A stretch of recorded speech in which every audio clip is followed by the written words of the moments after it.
how to fix Squarespace, your connection is not private. So I'm going to explain why this happens and what we can do. So the first thing that we can actually do is open up our Squarespace website and then go to settings.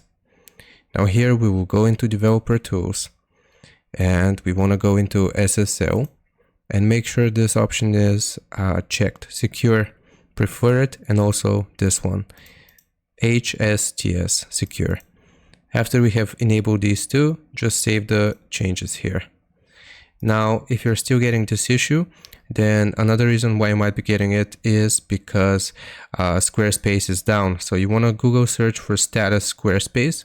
And here, this is the website that you can use.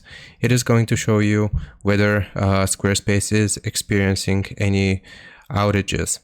Now, if everything is working correctly here, then the last thing that you need to know is if you're transferring a DNS or SSL, it can take up to 72 hours for the SSL certificate to actually transfer over. So that means that you need to wait perhaps about a day, and this issue should be resolved on its own. At most you will need to wait 3 days, and if the issue is still not resolved, then you need to contact Squarespace support. So I hope this was informative. Leave a like and sub, and I'll see you next time.